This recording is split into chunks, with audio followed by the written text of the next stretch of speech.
Hello दोस्तों, चलिए मैं आज फिर आपके लिए एक नई कहानी लेकर आई हूँ। सुनीता आज पहली बार अपने मोहल्ले की दोस्त अंजलि से मिलने उसके घर गई थी। अंजलि की शादी को अभी 2 महीने हुए थे।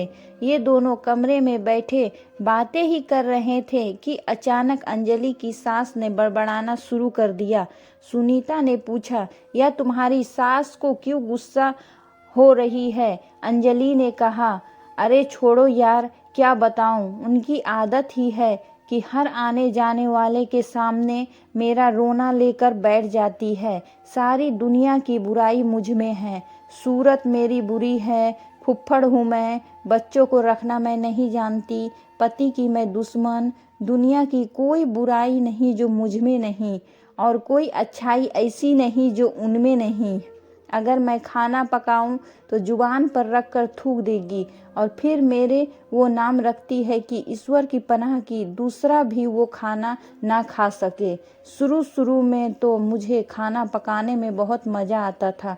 तुम तो जानती ही हो कि अपने घर पर मैं ही खाना पकाती थी और मेरी मम्मी को मेरा खाना पकाया बहुत पसंद आता था। यहाँ तक कि अच्छा खाना पकाने की वजह से मैं अपने रिश्तेदारों में हर जगह मशहूर भी थी। लेकिन यहाँ तो जो पकाओ उसमें बुराई निकल जाती है। नमक तो देखो जैसे जहर, मज़ा ऐसा कि मिट्टी खा लो।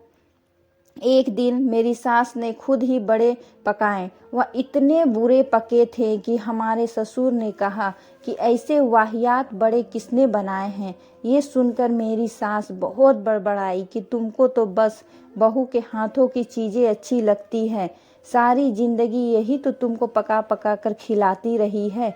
अब मैं क्या बोलती, अंदर ही अंदर हंस रही थी। मैंने सोचा कि घर का सारा काम करो और बातें भी सुनो, तो इससे बेहतर है कुछ करो ही ना। अपने कपड़े सूट मैं हमेशा अपने हाथों से ही सिल लेती हूँ, लेकिन अगर कभी कोई ब्लाउज या कोट किसी दर्जी से सिलवा लिया तो बस फिर पूरा महीना सुनो।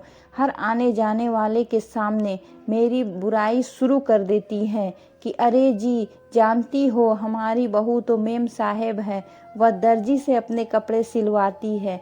मैं चाहे जितना भी छुपा कर भी किसी दर्जी को अपने कपड़े दूं, फिर भी मेरी पीठ पीछे उनको खबर देने वाले इतने हैं कि उनको हर बात की खबर हो ही जाती है।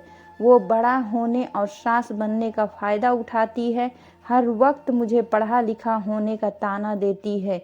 कोई किताब मेरे हाथ में देख ही ली तो जल भून जाती है, और किसी से बात करते देखे तो समझती है कि मैं उन्हीं की बुराई कर रही हूँ, और उनको मेरी कोई बात भी पसंद नहीं। मेरी सास को सबसे ज़्यादा बुरा तब लगता है जब वो हम दोनों पति पत्नी को खुश देखती है। अगर मेरे पति कभी कुछ मेरे लिए ले आए तो वह मेरी सास को खबर हो जाए तो वह जल भून जाती है, और उठते बैठते मेरे पति को ताना देते रहती है कि तुम तो बीबी के गुलाम हो, और फिर हर वक्त मेरी बुराई उनके सामने करती है। मेरे पति सुनकर टाल देते हैं और कभी कभी माँ से बिगड़ भी जाते हैं, और कभी हंसकर भी कह देते हैं कि हाँ माँ, ये बहुत बुरी है, मेरी दूसरी कर दो। पति का ये जवाब सुनकर मेरी सास को और भी गुस्सा आ जाता और सुनाने लगती है कि अगर तुम्हारे में इतना ही हिम्मत होता तो यह तुम्हारे सर पर इतना ना चढ़ती। और फिर दूसरों के सामने कहती फिरती है कि मेरा लड़का तो अपनी किस्मत को रोता है, मुझसे कहता है कि मेरी दूसरी कर दो। उन्हें सबसे ज़्यादा दुख इस बात का होता है कि मेरे पति मुझसे मोहब्बत क्यों करते हैं। अगर मैं कमरे में आई और मेरे पति मुझसे हंसकर बोलते देख लिया तो फिर आफत आ जाती है, और तो और हर वक्त मेरी शक्ल की बुराई उनके सामने किया करती है। मेरे पति भी शरारत में कह देते हैं कि अम्मा, सारी बुराई तो ठीक है, लेकिन शक्ल तो उसकी बहुत अच्छी है। मेरे पति का इतना कहना कि फिर सास को जैसे मिर्ची लग जाती हो। शर्म नहीं आती तुझे, जोरू की तारीफ करता है मेरे सामने। मेरे पति को तो ये सुनकर हंसी आ जाती है, लेकिन मेरा दिल जल जाता है। मेरी देवरानियाँ जेठानियाँ सास की कड़वी जुबान की वजह से घर से अलग होकर शहर में रहती है।